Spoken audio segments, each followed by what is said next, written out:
O programa Medicina em Destaque é um oferecimento de Hospital Vida, humano por natureza. Olá, mais uma vez estamos aqui com o programa Medicina em Destaque. Como sempre, uso essa pauta inicial para dizer que esse programa existe por sua causa, você telespectador, você leigo, você que não conhece a ciência, a arte médica.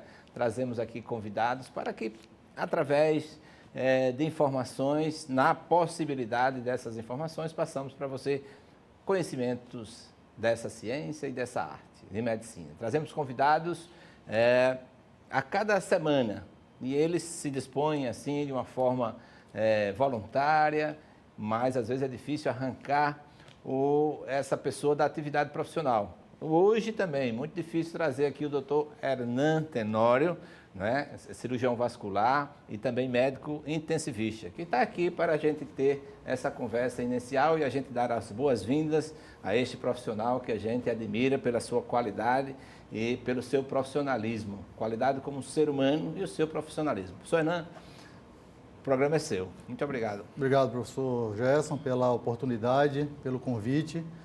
E vamos tentar aí falar um pouquinho sobre esse campo amplo, né, que é a medicina intensiva, que muitas pessoas têm medo sobre ela, né?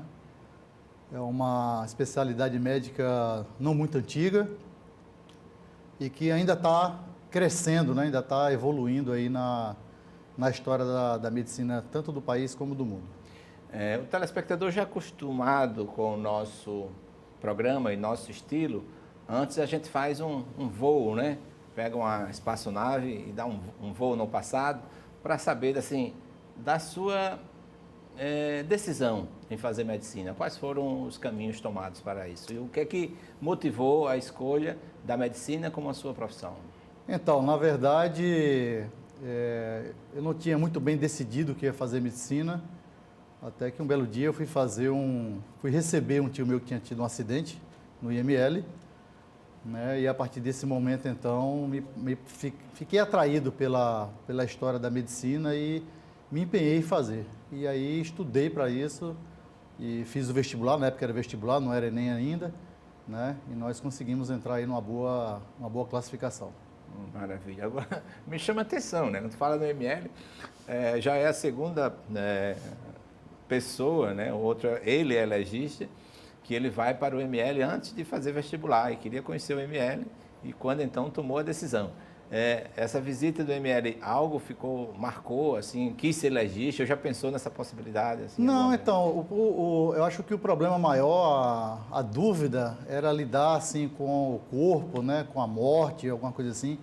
A gente fica meio assustado, né, quando, ainda na fase de um adulto jovem, ainda não ingressante na vida acadêmica, e eu sempre fiquei muito, assim, temeroso em lidar com a morte, né. E eu fui acompanhando meu pai na época para receber um tio meu que tinha tido um acidente de carro e tinha falecido. E eu resolvi fazer uma excursão sozinho por dentro do IML, né? Entrar naqueles espaços que tem dentro do antigo IML, não do novo, né? Ah, tá. E comecei a ter contato com isso e achei interessante, achei intrigante, né, esse contato e resolvi fazer medicina. Maravilha. E como foi esse caminho? A grade da universidade e o que lhe fez assim escolher essas especialidades? Porque, na verdade, você tem, além da cirurgia vascular, você faz o que nós vamos falar hoje sobre medicina intensiva. Isso. Na verdade, eu terminei o curso, né, eu fiz na UFAL, aqui na Federal de Alagoas, e eu terminei o curso com a intenção de fazer cirurgia cardíaca, que era algo que me impressionava na época. Cheguei a ser acadêmico de várias unidades de terapia intensiva da cardiologia, né, na Santa Casa, como no Antigo Açúcar, né, que hoje é o Veredas, e resolvi fazer a residência em cirurgia geral. Fiz aqui na UFAL mesmo, né, e depois migrei para a cirurgia vascular, porque a cirurgia cardíaca me pareceu que existia uma certa dificuldade no acesso para quem estava querendo se formar na época, acho que hoje também não é muito diferente. Verdade. E aí saí, fiz cirurgia geral aqui na UFAL e depois fui fazer cirurgia vascular e terapia intensiva na USP de Ribeirão Preto. E logo depois, então, ainda nesse intermeio, ainda fiz mestrado em clínica médica e retornei para Alagoas com a intenção de trabalhar tanto em cirurgia vascular, hoje eu sou cirurgião do Hospital Geral do Estado, né, da área vermelha, e trabalho com terapia intensiva em alguns locais aqui.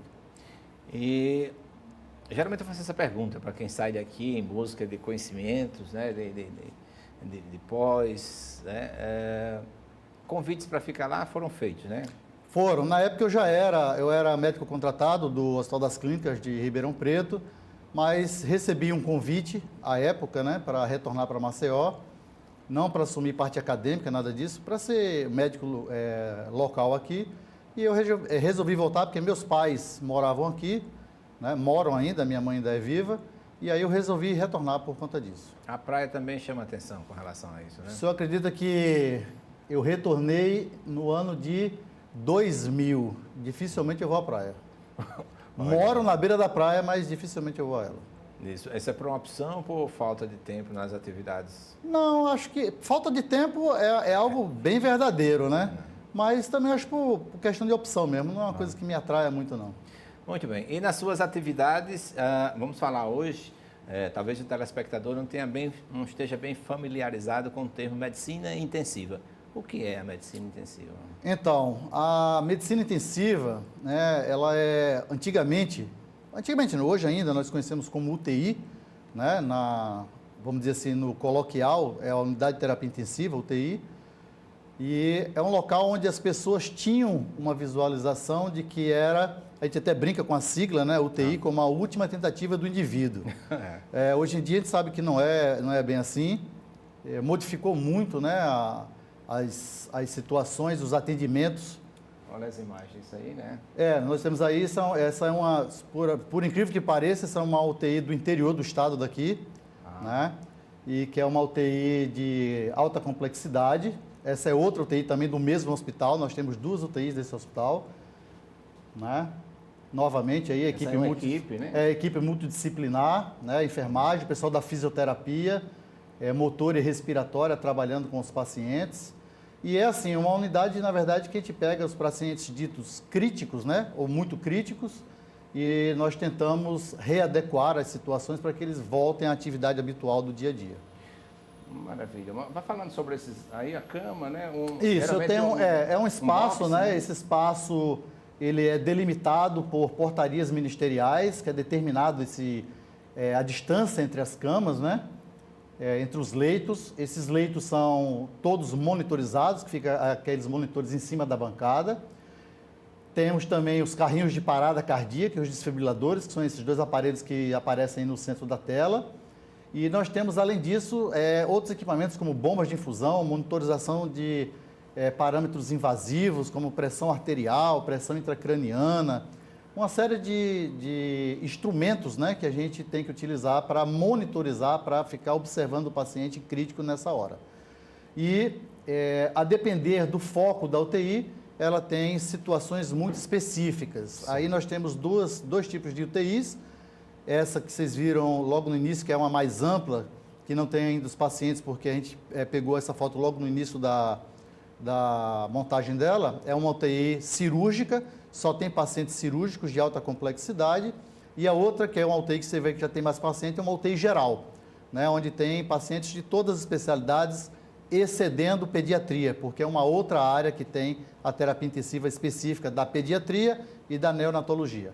Eu trabalho com a parte de terapia intensiva adulto, né, na expectativa de tentar retomar atividades dos pacientes para a vida habitual. O professor Genival Veloso, uma grande referência nossa em medicina legal, ética, ele sempre fala que não basta ser médico para ser cirurgião, né? Não basta ser médico para ser um clínico, não basta ser médico para ser um médico legista, não basta ser médico para ser um intensivista. Quais são os pré-requisitos para ser um intensivista?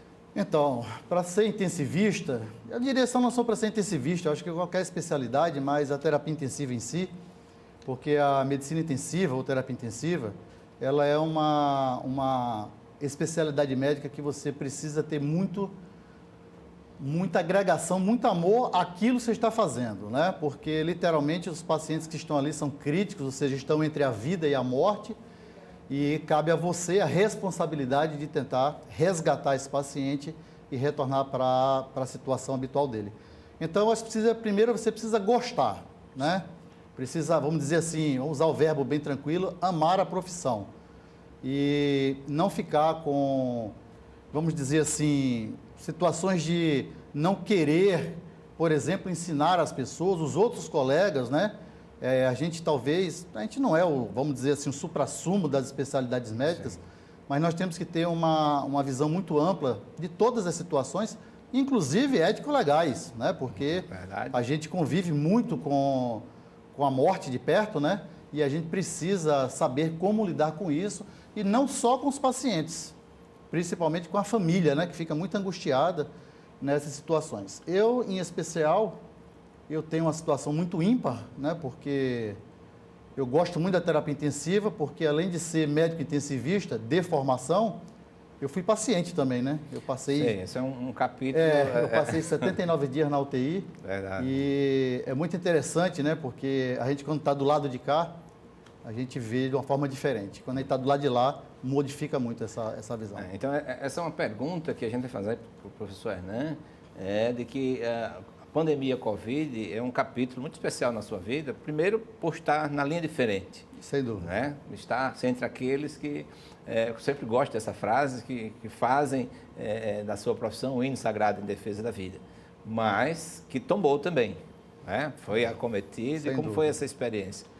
Então, na verdade, no início da pandemia, né, eu estava coordenando 2 UTIs específicas de paciente Covid, e numa delas, fatalmente, eu me contaminei, né, não tive como fugir desse problema, e aí fui internado numa UTI de um hospital particular aqui de Alagoas, e fiquei 79 dias, né, Nossa.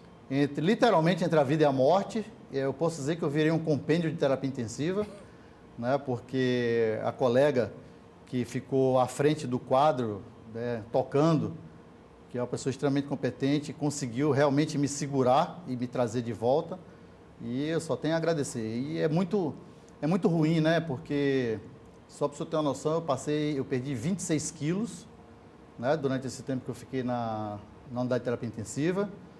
Eu saí praticamente sem andar, traqueostomizado, né, que é um procedimento de abertura da traqueia para poder respirar, porque fiquei vinculado ao ventilador durante esse tempo todo.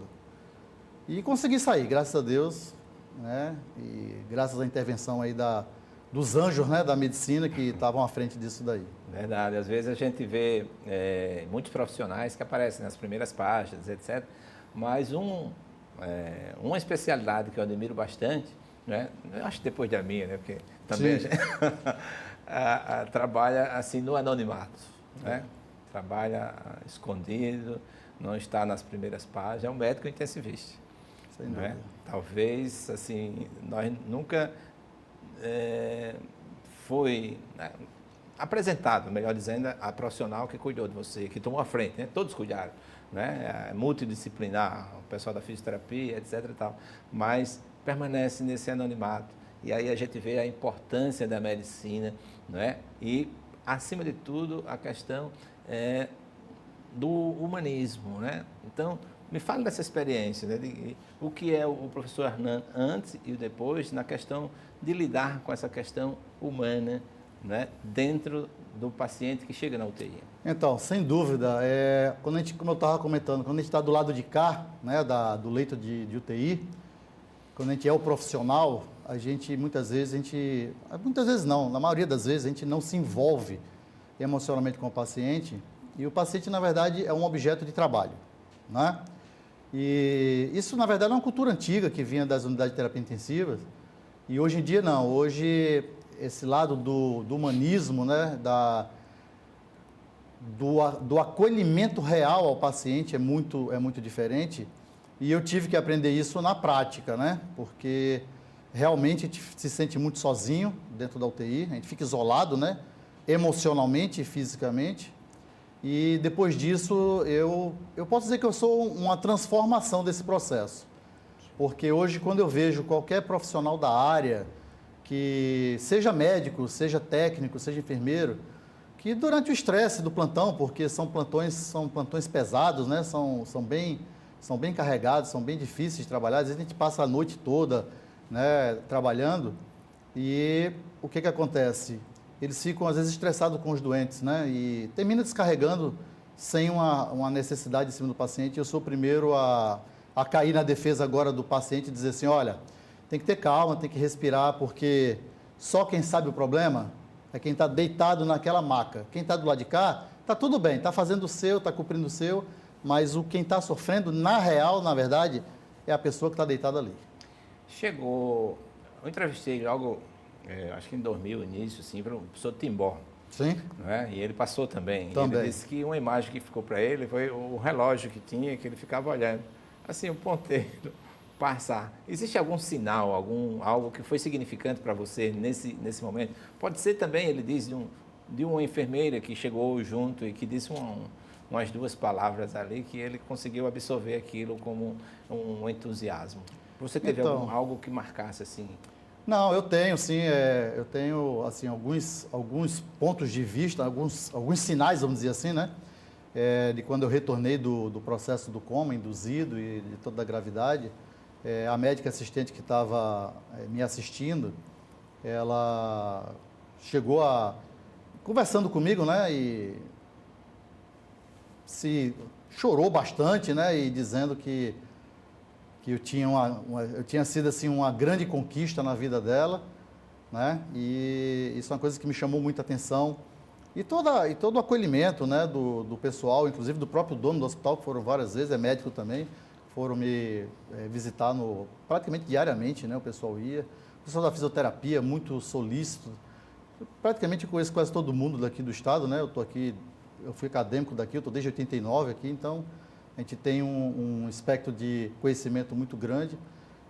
Mas essa visão dela chorando assim, de gratificação, de gratidão e me vendo ali, inclusive saindo, né? Eu tive uma saída, vamos dizer assim, bem cinematográfica, né? Teve banda, o pessoal foi filmado e tudo mais, porque à época eu fui considerado talvez o paciente mais grave do estado em termos de infecção por Covid. Maravilha. Você teve ou tem ainda essa relação com o transcendente, né? Com o que nós chamamos de Deus? Tenho. Então, eu sempre fui católico, nunca fui praticante, Sim. Né? A minha formação toda é católica, desde a época de colégio. Eu fui da escola marista a vida toda, né? Mas depois dessa situação específica, eu passei a ser praticante, né? Eu me encontrei muito com essa situação. E assim, não tem como a gente denegar esse processo, porque não tem uma explicação muito certa, muito pontual para dizer assim, não, foi devido exclusivamente à equipe médica. Não, eu não passo a acreditar nisso, não. Eu acho que com certeza tem a mão de alguém superior aí que disse assim, não está na hora, né? Então eu vou segurar você aqui, você vai voltar, com certeza, eu acredito sim. Eu tenho até um convite para lhe fazer, esse programa está ao vivo, e a você também, telespectador. Eu participo do movimento de cursilho de cristiandade desde o ano 2000. Né? Vamos fazer 22 anos, no dia 4 a 7 de agosto agora nós vamos ter mais um desses encontros. Né? A gente entra na quinta-feira e só sai no domingo. E o entusiasmo daqueles que saem é realmente algo cinematográfico. Sem dúvida. Né? Então fica esse convite para você e os telespectadores também entrem em contato comigo para que nós possamos participar. Professor Hernan, eu lhe conheço desde acadêmico, né? E admiro pelo seu caminhar, pelo seu trilhar e a forma com que se comporta dentro das suas atividades como professor. Anda aí vasculhando aqui alguns alunos e eles nos enviaram algumas mensagens. Opa! Para você. Uns eu consegui pegar o nome, outros não chegou aqui, mas não chegaram, mas assim, a gente vai passar depois na edição, tá certo? Tranquilo. Vamos ver, professor Josiel. Bom, tem umas melhores referências, né, do nosso amigo e professor Hernan. É um médico altamente qualificado, técnico, né? Trabalha realmente com embasamento. Foi meu orientador do TCC, o qual trabalhamos um tema bem importante, que foi a fluidorresponsividade, né? E parâmetros, alguns parâmetros de monitorização.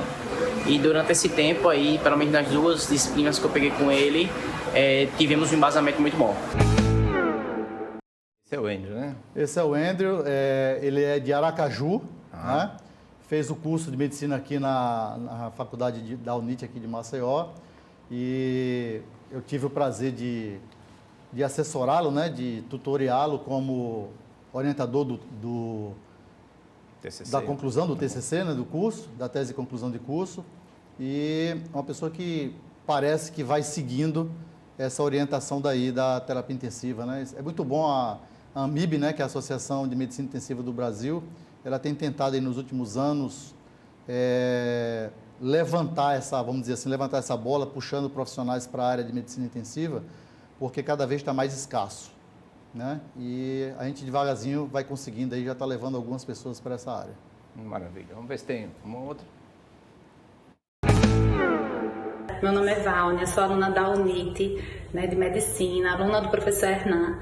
E para mim é muito gratificante, é uma honra estar aqui podendo falar um pouquinho a respeito dele, né? É um professor que me inspira, né? É um mestre de verdade, humano, totalmente capacitado, entrega a sua profissão, entrega aos seus pacientes, aos seus alunos, ensina realmente com vontade que o aluno aprenda, não só por ensinar, não só para cumprir uma carga horária ou um conteúdo programático. Não, ele realmente se preocupa. Ele quer que a gente viva aquilo com aquela intensidade que ele vive, né? Com o discernimento que ele tem, com a experiência linda de história da medicina, há tantos anos aí fazendo bem para o outro, né? Então, é isso. Eu deixo aqui meu abraço, né? Meu carinho ao professor Hernan e minha gratidão. Um abraço, professor. Obrigada por tudo. Então, a Vâunia, ela tem uma situação muito especial. A Vâunia é formada em enfermagem, né? Ela é enfermeira, trabalhou comigo já em outros hospitais e adentrou no processo aí do curso de medicina, e é uma pessoa que vem crescendo muito, né? Está no internato já, todos dois. O Andrew primeiro já está na fase final aí, na reta final do curso, e a Vâunia está iniciando agora o internato, que é a parte final do curso, né? Os últimos 2 anos. Mas tem, assim, avançado muito nesse protocolo. Eu sigo uma orientação de um filósofo, né, dessa era moderna, que a gente precisa ter uma ética educacional, né? Então, por que esconder as coisas das pessoas se as pessoas querem aprender? Não vejo isso como válido, não. Tem que ensinar, sim, e eu tento passar muito. Eu lido com residentes de clínica médica, de cirurgia, e a gente tenta passar sempre para eles a melhor opção. Sempre ensinando realmente o que a gente sabe, porque eu acho que hoje, principalmente com o advento da internet, né, o conhecimento é universal, não tem mais por que a gente ficar bitolado e querer esconder as coisas. Não vejo isso válido, não. Existe até uma palestra que eu já dei sobre a ética do ensino e o ensino da ética, né? Quer dizer, como o ensino da ética, você ensina a deontologia, sim, propriamente dita. Agora, a ética do ensino é você ter essa responsabilidade, como fala, não basta cumprir carga horária, não basta chegar lá e, entre aspas, com a sua permissão, vomitar, né? Exato. Palavras. O senhor sabe, o senhor já foi meu professor e tem muitos anos nessa prática. Tem muitos professores, muitos profissionais que são excelentes profissionais, mas na hora de ensinar, eles cumprem uma tabela, né? Vão lá, dão uma aula, vão embora, não se envolvem. E eu não sou muito dessa linha, não. Eu sou da linha mais daquela que, quando eu vejo que o aluno está realmente interessado, eu chamo, eu mando eles irem para o plantão, eles botam a mão na massa, claro, sempre sob supervisão, orientado, dentro da competência que eles têm para fazer as coisas. E a gente vai orientando. Eu acho que o princípio é esse, tem que ensinar mesmo. Tem uma aluna também, ex-aluna, foi aluna sua nas 2 faculdades, a Alba Letícia. Ela diz: obrigada por toda a assistência de sempre, pelo amor com que o senhor dedica, não só à profissão médica, mas também à vida acadêmica.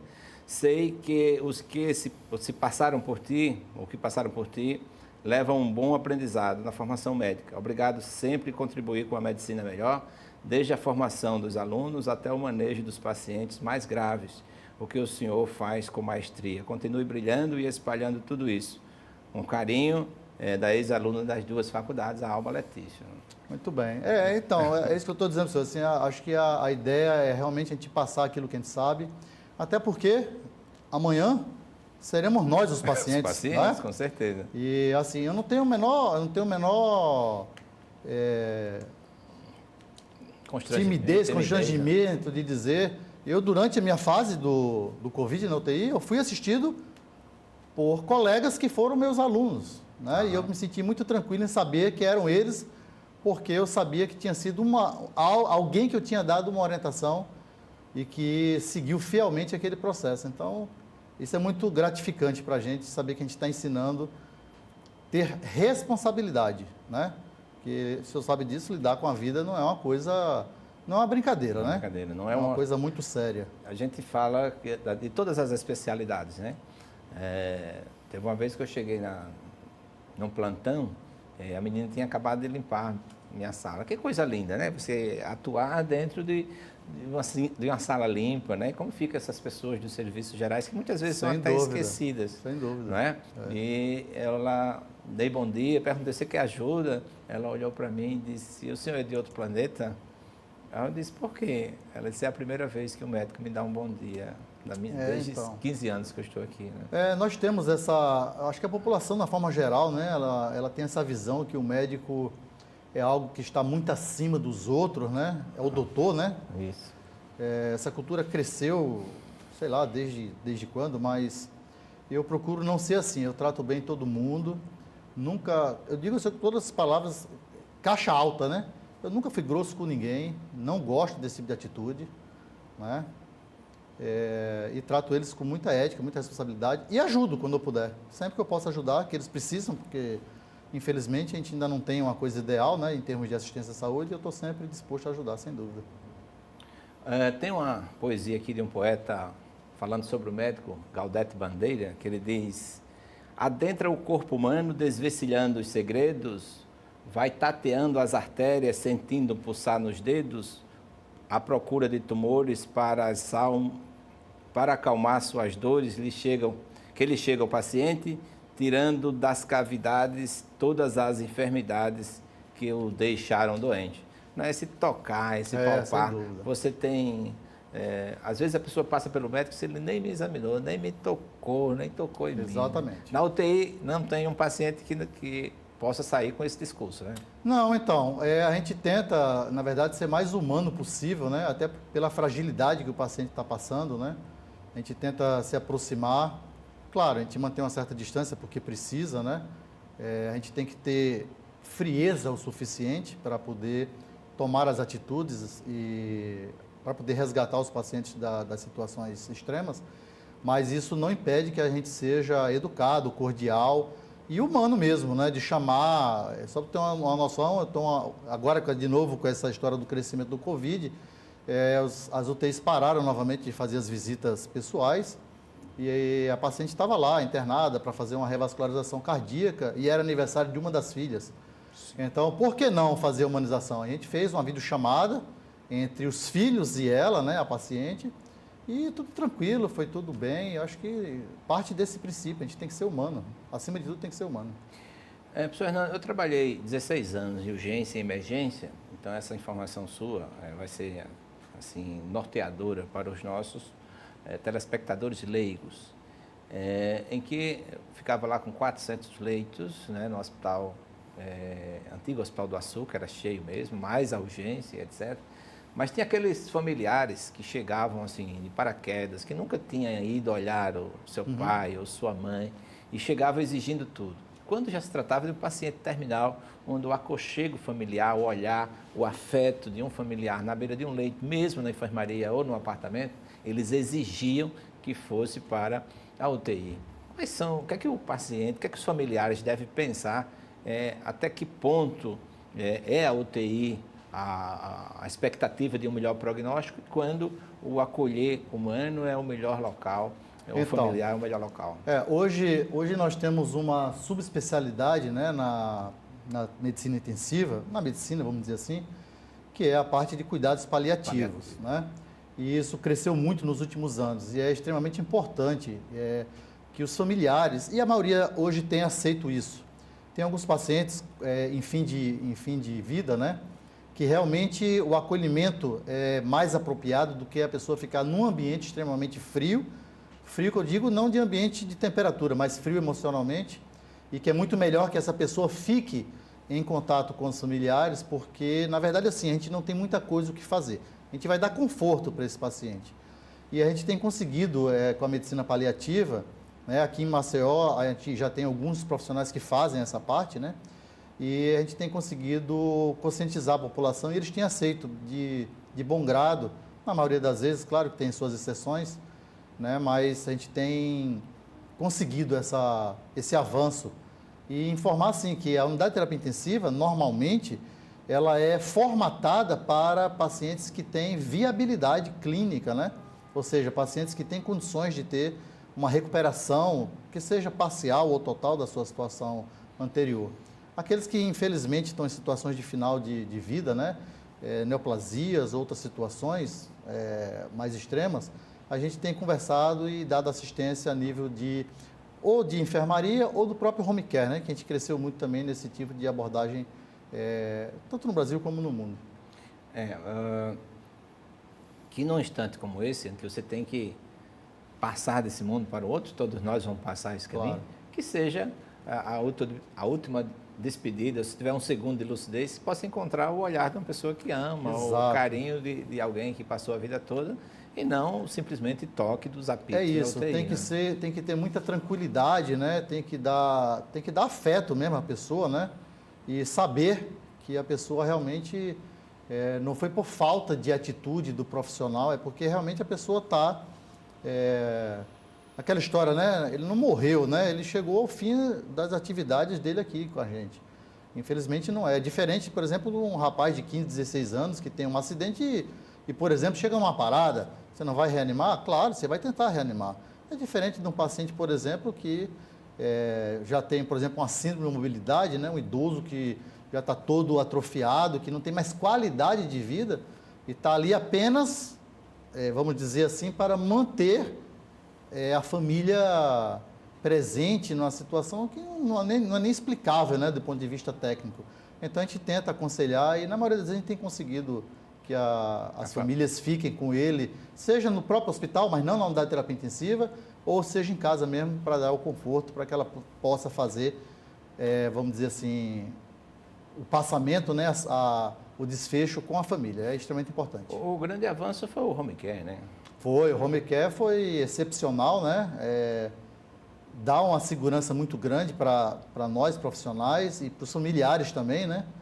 E hoje, inclusive, com a abrangência do home care a nível de SUS. Não é algo assim excepcional, mas a gente já tem um avanço muito grande nisso, né? E a gente consegue fazer assistência do paciente, mesmo menos financeiramente possível, ele já consegue ter essa assistência a nível domiciliar. Perfeito. Eu acho que tem mais algumas mensagens aí. Professor José. Sem dúvida, o professor Hernan é um dos médicos mais competentes que eu tive a honra de conhecer, de acompanhar nesses últimos 5 anos de medicina, que eu pude ser orientada, ensinada e que me ensinou muito mais que medicina, me ensina muito mais. Me ensina a ser médica, a arte do cuidar, a arte de ser empática, de olhar para o paciente como se fosse um ente querido nosso. E se um dia eu for 1/3 do que ele é, eu já vou ser muito feliz, já vou ser muito grata se eu salvar 1/3 da quantidade de vidas que ele já salvou. Então, muita gratidão por tudo, por todas as orientações, todas as broncas, todos os gritos, mas eu sei que ele está formando uma médica competente, uma futura médica muito competente. E é isso. Muito feliz e muito grata por tudo. A Ayla era de outra faculdade que eu ensinava, e a Ayla eu peguei assim, ela, vamos dizer assim, extremamente cru, né? E a gente conseguiu dar uma orientação, acho que está bem encaminhada, né? Ela passou a gostar bastante de terapia intensiva. Hoje ela já está no internato também e ela já consegue fazer a maioria dos procedimentos da competência dela como interna.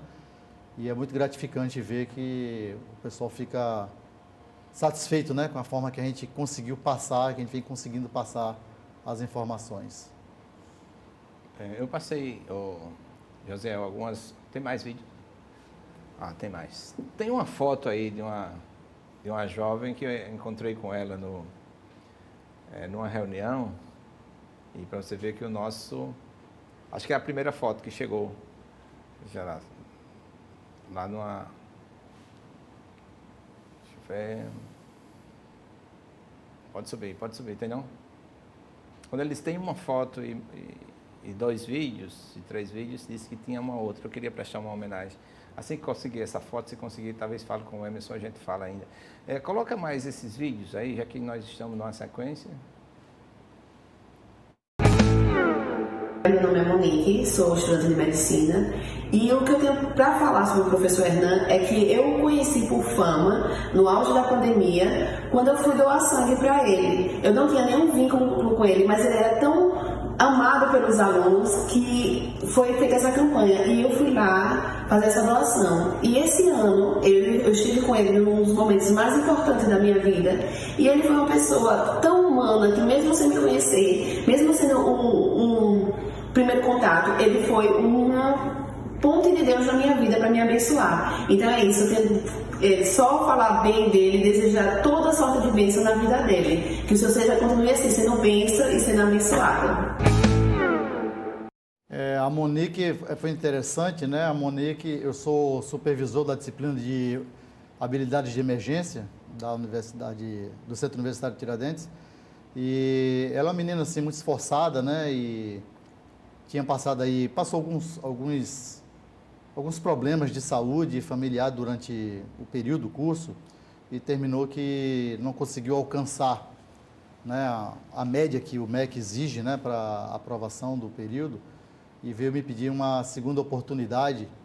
E eu sou assim, sabe, professor, eu sou daquele que acredita que esse sistema de avaliação da gente, eu acho que é um sistema meio falido, mas infelizmente a gente tem que fazer prova, tem que botar nota, mas eu acho muito mais importante saber do comprometimento do aluno em querer aprender, até porque, você sabe, a gente fazendo questões muitas vezes, né, a gente passa a ser até meio malicioso, né, nas questões.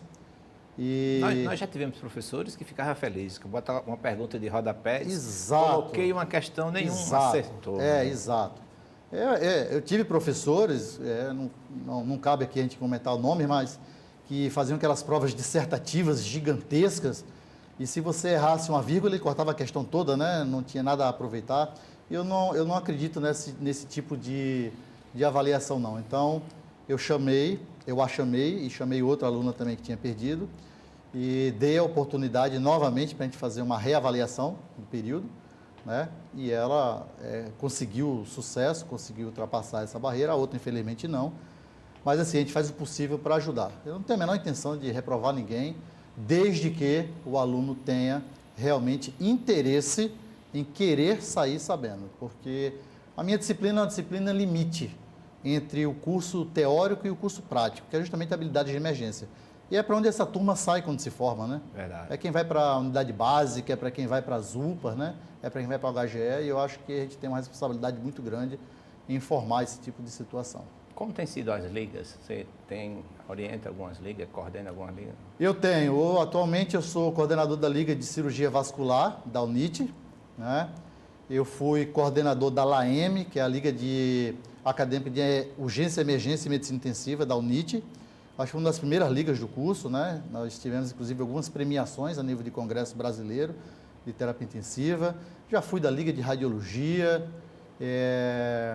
cirurgia vascular já fui algumas, agora estou com essa na frente.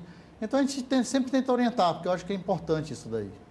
É bonito, essa disponibilidade, esse amor, né? Faço minhas palavras de seus alunos. Não é a gente na condição de professor, às vezes quando a gente encontra com esses alunos já na vida profissional.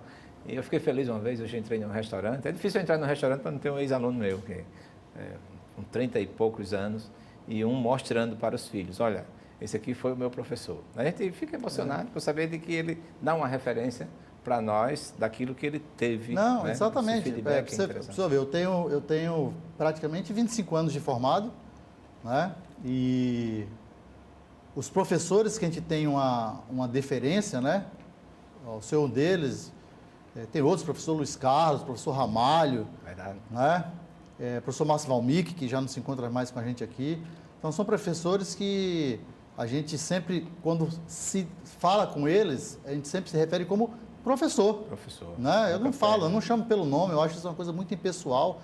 Eu tive professores ruins, não vou dizer que tive péssimos não, mas tive ruins. Mas nunca deixou. Não, jamais. De chamar de professor. Não, Verdade. de jeito nenhum. Né? Professor José, veja aí, eu também chamo esse rapaz porque ele me ensina muita coisa aqui na arte, na cibernética, aqui na computação. Vê se tem alguns... Pronto, essa aqui é Yolanda, né? Eu fui dar uma palestra no Rotary, ela estava participando, e ela disse que não perde um dos nossos programas. Então, minha amiga Yolanda, receba essa homenagem nossa, isso é um feedback do nosso programa, sabe, Fernando? Que claro. Nos lugares, eu já falei, até em Recife, eu estava no hotel, assim, na recepção, alguém diz, olha, não perca o seu programa. Então, é a extensão do nosso programa e a gente agradece, muito especial, aqueles que fazem esse programa acontecer, né? O professor Miguel Arcanjo, né? O Hospital Vida, que é um dos patrocinadores, que é um hospital de qualidade aqui na central, aqui na Ponta Verde, é o professor Wellington, né, da Ultra Descartáveis, né? Então, tem uma mensagem que a gente tem para dizer que com a pandemia, né, o delivery assim, cresceu bastante. E junto com a alimentação ou com aquilo que você oferece, tem que oferecer dentro do material descartável perfeito, né? Então, todos esses materiais, copos, marmitas, essas coisas todas. Então, se você não tem, você tem o seu restaurante, mas não tem uma qualidade boa nos materiais que oferece, você procura o portal www.ultradescartáveis.com.br, você tem tudo isso. Uma surpresa para nós também no nosso programa, né, agradabilíssima, é que o Sindicato dos Médicos também está assim, no patrocínio desses nossos programas. Mas Josiel está ali inquieto, acho que ainda tem vídeo, né, Josiel? Acabaram os vídeos, mas não acabaram o entusiasmo aqui da nossa conversa, né? Que a gente chama mais de uma conversa do que uma entrevista. Que mensagem, assim, professor Hernando, na qualidade de intensivista, daquele que lida no paciente no momento em que a medicina, com a sua atitude soberana, com seus conhecimentos, ele chega àquele paciente e o que é que você já viu de mais gostoso, assim? Primeiro o seu exemplo, né? De sair da UTI, mas outros exemplos já devem ter acontecido pela sua experiência ao longo desses seus 25 anos de atividades médicas. Não, sem dúvida. Eu acho que a mensagem, primeiro é que para as pessoas os profissionais que estão querendo adentrar na terapia intensiva, né, entrem com carinho, com tranquilidade. É uma especialidade que assusta muita gente, mas não faz medo, né? É uma especialidade como outra qualquer. Como eu falei logo no início, só você tem que ter amor, tem que gostar do que está fazendo, né? Não fazer pela questão financeira, porque não é essas coisas todas, mas é fazer pelo empenho e da satisfação de você ver o paciente saindo de alta, né? É muito gratificante e a gente tem vários exemplos dos pacientes saindo, agradecendo, né, saindo recuperados, totalmente ou parcialmente recuperados. E lembrar, assim, que a medicina intensiva, essa sigla UTI, realmente não é a última tentativa do indivíduo, né? Isso não é mais aplicável hoje em dia. E que os familiares que, porventura, acompanhem, né, os seus entes para dentro da UTI, tenham um pouco de paciência. A terapia intensiva, às vezes, a terapia é um pouco mais prolongada, né? Nós não temos pressa de resolver o processo, a verdade é essa. O processo tem que ser bem resolvido e o paciente tem que sair em condições de retomar as suas atividades, parcialmente ou totalmente, claro, sempre com o objetivo do recuperar o total. Mas às vezes nem sempre a gente consegue. Mas não perder o medo, quando a gente fala assim, tem que perder o medo, né? Falando na verdade, quando diz assim, vai para a UTI, né? É um pânico, né? Realmente, se vai para a UTI, a UTI nem sempre é um ambiente específico para pacientes totalmente críticos. Hoje a abordagem já é anterior a isso, né? Quando a gente começa a observar que o paciente vai entrar num processo de decaimento de saúde, a gente já antevê isso, justamente para não pegar, né, não perder o time, né, de fazer essa abordagem. e normalmente a gente tem conseguido bons resultados. É o caso das grandes cirurgias, né? As grandes cirurgias. Cirurgia cardíaca, por exemplo, 100% delas vão para a UTI, né? Passa as primeiras 48 horas, 72 horas para equilibrar o doente e a gente equilibra. E como o senhor disse, né? Nós somos, vou dizer aqui, entre aspas, né? Heróis do anonimato, né? Porque se deu certo, foi graças ao cirurgião. Se deu errado, foi por conta da UTI. Mas a gente não se abala com essas coisas, não. A gente está acostumado já. E a gente não quer realmente esses agradecimentos fervorosos, né? Essa festa toda, não. A gente quer que os pacientes saiam com tranquilidade, saiam bem e que retornem às suas atividades com a família e tudo mais. As UTIs em Alagoas, antes, período pós-pandêmico, período pandêmico e período pós-pandêmico. Então, as UTIs do estado de Alagoas, como eu coloquei para o senhor, que a AMIB vem muito correndo atrás de profissionais com formação em terapia intensiva, Alagoas não é exceção disso, é igual ao resto do Brasil. Nós temos algumas UTIs que não trabalham com, vamos dizer assim, intensivistas de formação, né? Sim. São pessoas que vão dar plantão e ficam lá na retaguarda, sempre com alguém olhando, né? Um diarista, alguém com maior experiência. Então, antes da pandemia, nós tínhamos assim um déficit muito grande de leitos de UTI, né? Isso é uma realidade nacional, não é só daqui, e as UTIs eram bem precárias. Com a pandemia, como sempre, né, na história da medicina, os grandes eventos catastróficos sempre trazem avanços formidáveis para a medicina, né? A história dos fios da ortopedia nas grandes guerras, o catéter central na Segunda Guerra Mundial, e a gente vem sempre tendo grandes avanços. E na pandemia do Covid não foi diferente. As UTIs tiveram um grande avanço de propedêutica armada. Nós conseguimos exames que a gente tinha muita dificuldade. Né, procedimentos invasivos, que era assim uma celeuma, a gente conseguiu, hoje nós já temos, de monitorização invasiva, de tudo, de terapêutica, né? E tivemos assim uma situação muito, muito caótica, porque o senhor acompanhou isso aí, nós tivemos que acelerar alguns estudantes que estavam na fase final do curso, tiveram que se formar antecipadamente, né? Que eu particularmente não concordo com isso, mas infelizmente foi a situação e foi necessária. Mas enfim, a UTI teve um crescimento muito grande e hoje nós temos UTIs aqui que não deixam nada a desejar com nenhum estado da federação. Tá? Eu agora, em dezembro, eu comprei meu irmão a uma UTI grande no Hospital de São Paulo, uma das referências, e a gente não deixa exatamente nada a desejar. Temos exatamente os mesmos recursos, pessoas capacitadas para lidar com isso, sem o menor problema. Perfeito. Professor, o tempo passou, né? Rápido. Nós agradecemos bastante. Uma das perguntas que eu vou lhe fazer, mas eu vou deixar para que as pessoas, os telespectadores, principalmente os alunos de medicina e os profissionais médicos, possam obter essa informação, é com relação à emissão da declaração de óbito, que muitas vezes o profissional coloca lá e quem tem que assinar essa declaração de óbito. Existe, bota aí, um cartaz, hoje nós vamos ter, hoje 27, né, vamos ter uma live, né, eu e o professor Alfredo Aurélio, um preenchimento da declaração de óbito. Então, hoje às 20h30 nós estaremos lá pelo Zoom, pode ter acesso comigo e com o professor Alfredo Aurélio. Nós vamos distribuir aí nos grupos e os colegas médicos e estudantes podem ter acesso, porque entra aí a questão da responsabilidade civil, da responsabilidade penal, responsabilidade ética. Nós vamos aprender tudo isso. Isso é extremamente importante, né? Dentro da formação da gente. A gente tem isso na faculdade, mas assim, é algo muito passageiro, né? E quando a gente se vê de frente às declarações de óbito, geralmente a gente fica meio que assombrado, né? E que na verdade não tem por que ficar assombrado, não. É tranquilo, dá para fazer. Professor Hernando, muito obrigado. A você, telespectador, mais uma vez, muito obrigado. E com absoluta certeza, nós estaremos aqui na próxima semana com mais um programa. E fica o convite aqui, professor Hernando, vem falar aqui sobre cirurgia vascular, uma outra especialidade que ele exerce.